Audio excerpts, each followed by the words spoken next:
আজ এমন এক প্রবাসী ভাইয়ের জীবনের গল্প আপনাদের সঙ্গে শেয়ার করব, যেটি শুনে হয়তো বা প্রবাসী ভাইদের একটু হলেও শিক্ষা হবে। তো শুরু করা যাক।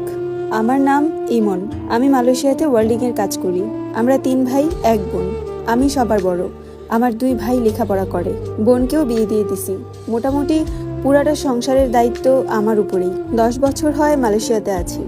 এর মধ্যে আমি যে বছর যাই তার 2 বছর পর আমার একটা মেয়ের সাথে সম্পর্ক হয়। মেয়েটা ঢাকার আজিমপুরে থাকতো, আর আমার দেশের বাড়ি হচ্ছে খুলনা। একদিন একটা নাম্বার থেকে আমার মোবাইলে ইমোতে একটা কল আসে। কলটা রিসিভ করার পর একটা মিষ্টি কণ্ঠ আমার কানে আসে। মেয়েটার কণ্ঠটা অনেক সুন্দর ছিল। প্রথমে সালাম দিয়ে বলে, ভাইয়া কেমন আছেন? আমি সালামের উত্তর দিলাম। আমি যেহেতু মেয়েটাকে চিনি না, তাই প্রথমে প্রশ্ন করেছিলাম, কে আপনি? মেয়েটা আমাকে বলল, আপনি ফারুক ভাইয়া না? আমি তখন বললাম যে না, এটা রং নাম্বার। তখন বলে যে আচ্ছা ঠিক আছে ভাইয়া, সরি, ভুল করে ফোন চলে গেছে। এই বলে মেয়েটা ফোন কেটে দেয়। সেই দিন আর আমাদের কথা হয়নি।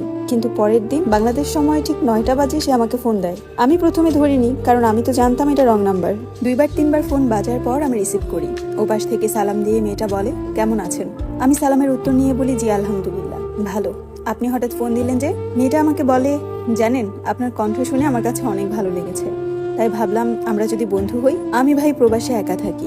মানুষের সাথে কথা বলতে পারলে আমার কাছে ভালো লাগতো, কারণ আত্মীয় স্বজন কেউ আমার সঙ্গে থাকতো না। পরিবারহীনতায় ভোগা যে কতটা কষ্টের, এটা একমাত্র প্রবাসী ভাইরাই জানে। আর আমি একটা ছেলে মানুষ, আমাকে একটা মেয়ে মানুষ যদি সামনে থেকে অফার করে আমি আপনার বন্ধু হতে চাই, আমি কিভাবে মানা করি? আমি মেয়েটার সঙ্গে আস্তে আস্তে কথা বলতে শুরু করি। মেয়েটার নাম ছিল আখি। দেখতে শুনতেও অনেক সুন্দর ছিল। আস্তে আস্তে তার সাথে আমার প্রেমের সম্পর্ক গড়ায়। 5-6 মাস পর থেকেই মেয়েটা আমাকে এই সমস্যা ওই সমস্যা বলে আমার থেকে টাকা নিত। মেয়েটার নাকি বাবা নেই, মা আছে, ভাই ছোট। যখন এগুলো শুনতাম, তখন সে আমার কাছে যখন টাকা চাইতো, আমি সঙ্গে সঙ্গে তার অ্যাকাউন্টে টাকা দিয়ে দিতাম। এমন করতে করতে একটা পর্যায়ে তার পুরো পরিবারের দায়িত্ব আমি নিজে একাই নিয়ে নিই। এইদিকে তাকে টাকা দিতে যেয়ে আমি আমার নিজের পরিবারে টাকা দেওয়া আস্তে করে বন্ধ করে দিই। প্রয়োজন ছাড়া আব্বা আম্মা ফোন দিলে ফোনও রিসিভ করতাম না। সারা দিন আখির সঙ্গে লাইনে থাকতাম আমি। যখন ওর কোনো প্রবলেমের কথা শুনতাম, আমার মাথা পাগল হয়ে যেত কখন আমি ওকে টাকা পাঠাবো।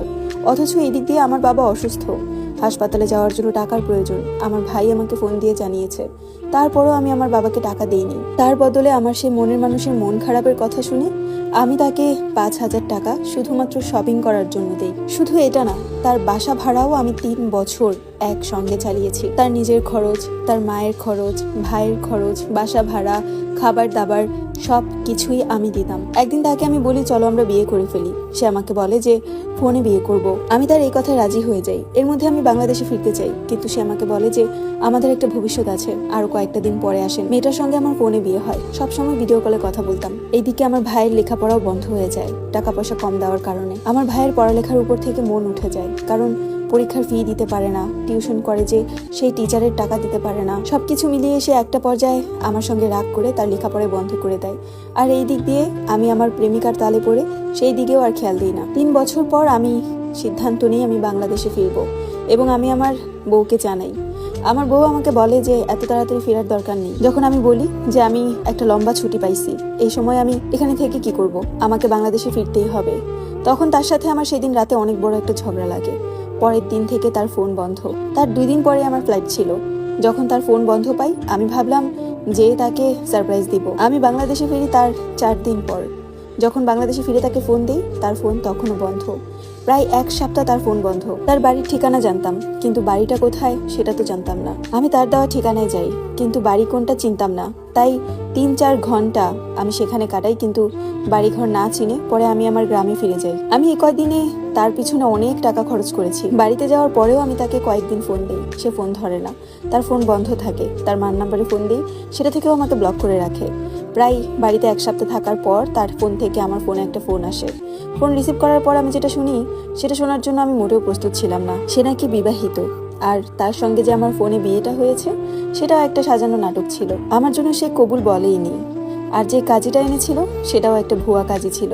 সে আমাকে বলে আমি যেন তাকে ভুলে যাই, আমি নাকি জীবনে এর থেকেও অনেক ভালো মেয়ে পাবো। আমি যখন তাকে বললাম আমার জীবন থেকে এতগুলো বছর নষ্ট করলাম, তারপর আমার এত এত টাকার কথা বাদই দিলাম, আমার জীবনে আমি যদি পরিশ্রম করে আরো অনেক টাকা আসবে, কিন্তু আমার সঙ্গে কেন এই ধোকাটা করলা? সে আমাকে উত্তর দেয় সে নাকি মজবুরিতে আমার সঙ্গে এই কাজটা করেছে, তার নাকি কোনো উপায় ছিল না, অথচ সে বিবাহিত।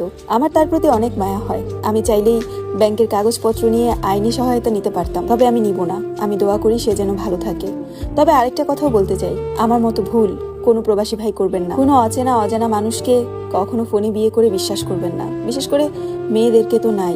আমার এই গল্পটা এই আপুটির কাছে শেয়ার করার একটাই কারণ আপুটি বলেছে যেন শিক্ষণীয় গল্প হলে তার কাছে শেয়ার করি। আমার কাছে মনে হয় যে এটা অবশ্যই শিক্ষণীয় গল্প। আমার মতো ভুল যেন আর কোনো প্রবাসী ভাই না করে। আমার হয়তোবা টাকার কষ্টটা মনে লাগেনি, কষ্টটা লেগেছে সে যে আমাকে ধোকা দিয়েছে। তবে আমি এমনও প্রবাসী ভাই দেখেছি যারা টাকার শোকে স্ট্রোক করে সেই দূর প্রবাসে মারা যায়। আর মেয়েদেরকেও বলবো, দয়া করে কোনো ছেলের মন নিয়ে খেলবেন না, কারণ যারা প্রবাসে থাকে তাদের কলিজাটা এমনিই ছোট হয়ে থাকে, তারা পরিবার ছাড়া থাকে, তারা একটু আদর যত্ন পেলে সবকিছু ভুলে যায়। দয়া করে সবাই এই ভিডিওটা বেশি বেশি করে শেয়ার করে দিবেন, যাতে করে আমার জীবনের মতো অন্য কোনো ভাইয়ের জীবন